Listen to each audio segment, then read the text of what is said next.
sages tell us in the Babylonian Talmud, and Tractate Brachot on 61a, again in Tractate Ketuvot on 8a, that men and women were actually created as one single androgynous being. Zachar and Akeva Bara'am, the Torah tells us, they were created male and female together, and only then did God split them up into two. What is that meant to illustrate? The idea, of course, is that they both need one another. In essence, they're two halves of one whole. The male and the female, the husband and the wife, they're two sides of a coin, two integral aspects to one cohesive whole, to one cohesive unit. One is not more important than the next. One is not complete without being complemented by the other. You need both to thrive, to achieve spiritual perfection in this world. Who even attains a certain degree of spiritual maturity beforehand? We know it's actually something that we have a tradition going back to Sinai, but a girl reaches the age of spiritual maturity, what's called her bat mitzvah, ready at the age of 12, and the boy has to wait yet another year. The idea is, as the Rosh Rabbeinu Asher, a medieval commentator, explains in his commentary in Tractate Nida in 45b, because women were endowed with what's called Bina Yetera. They have this extra intuition, an internal wisdom that men don't have. And they have a certain spiritual maturity. They get to that peak even before a male does. Women are innately connected. They don't need the same formal catalysts. They're not obligated to learn Torah, to study the Torah, as are men. Men need certain catalysts, as the Maharal from Prague explains, because they need to break down. They're by nature more aggressive. They need to break down their character traits so that only then can they be in tune with what spiritual concerns and pursuits are all about. Women are naturally in tune with the realm of the dimension of the spiritual. They don't need the same means at their disposal to connect to God. That's the idea of Samson Raphael Hirsch explains in his commentary on the Torah, when he's addressing the issue that women, we find throughout the writings of the sages that they're exempt from so many mitzvot, so many of the commandments that are designated by moments in time. The idea Rabbi Hirsch explains is that women don't need the same means at their disposal. They don't need as many commandments as do men to connect to their Creator. The whole idea, of course, behind a mitzvah is from the terminology of bitsavta, which means to be in the company with. A litzavot, to join. A mitzvah is a means, is the conduit through which we join, through which we attach ourselves to our Creator. Women are by nature. They're just more attached. They're just more spiritual. They don't need the same means at their disposal. A man who's on the phone, can he do anything else when he's on the phone? That's it. He is singularly focused on his conversation.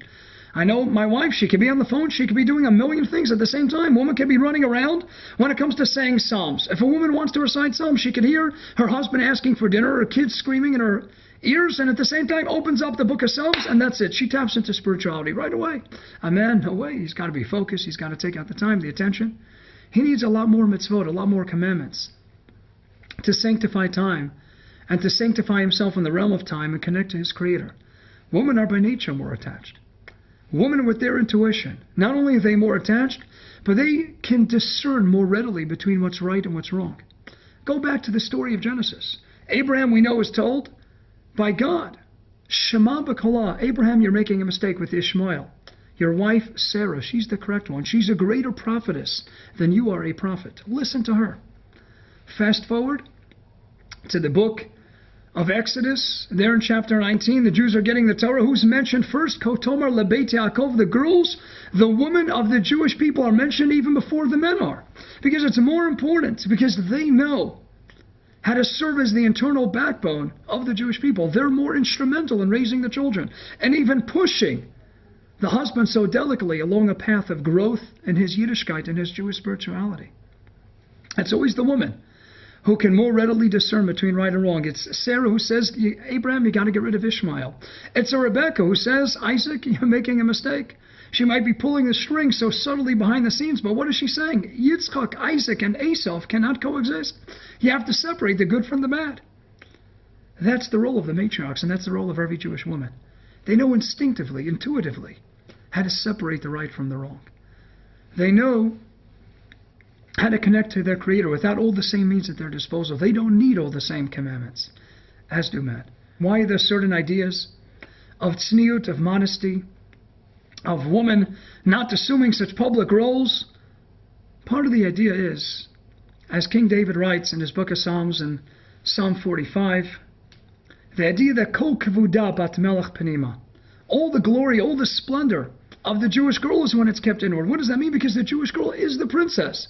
We don't find that the Jewish male is called the prince, but she is the princess. If you would see the princess come out and put on jeans and a t-shirt and sneakers and come out and sit and schmooze with you on a Sunday afternoon, that'd be great. That'd be awesome. Hey, we got to have Sunday afternoon lunch with the princess. But you know what? It wouldn't be the same princess if she just came in her jeans, t-shirt, and a pair of sneakers and sat with her feet up on a chair. It's something special. It's a great experience. But it's something unique when the princess comes out in her garb of royalty. When she comes out in her royal clothes and we recognize this is a princess. This is somebody unique. This is someone slightly elevated above everybody else. That's one idea. One of the many behind the whole issue of tzniut, of modesty, is that every Jewish female is a princess. And the princess dresses a little more modest, covers up a little bit more. Her beautiful hair. Why is a woman covering her hair? You know why? Because the hair is unique. It's arousing. It arouses her husband's interest. It's there meant entirely for husband. It's not here to share with the rest of the world. The princess doesn't share her wealth. Doesn't share her glory necessarily with the rest of the world. It's preserved for a husband in the confines of their home. A woman's role, she can do a lot. She's not held back in Judaism. It's just a different role. The same way that within the ranks of the Jewish males, you might have the tribe of the Kohanim, of the priests. And you know what? When the temple will be rebuilt, God willing, speedily in our days, I'm known as Yisrael. I'm a non-Kohen. I can't go into the inner sanctuary. I can't go and do the service that the holy priest can do. Does that mean they're better than I? They're not any better. They just have a different role. The Kohanim, the priests, they do X. And the Levites, they engage in the song and they do Y. And the Israelites do this and the women do that.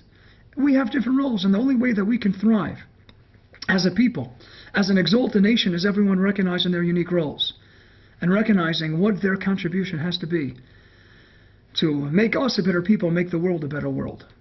But a woman has to recognize that Judaism puts her atop the pedestal. She gets to maturity faster. She's endowed with a bina yetera that men don't have. She is on a certain level, greater than the patriarchs, greater in prophecy, greater in wisdom. They see things that the males don't see. And they also have a beauty, an inner beauty, and an inner spiritual connection that the males don't have. It's the job of the woman to recognize the tremendous benefits and the pleasure in assuming their lofty role, so that we can work together, everyone doing his or her own respective role, bringing our people together into one cohesive unit, working together for the same goals, the same aspirations, and getting to, quite speedily, hopefully, the end of days when we're all going to have our own respective jobs, maximizing the spirituality coming from the priests, the Levites, the males, the females, everyone doing their own unique role, contributing to the growth, continued growth of mankind.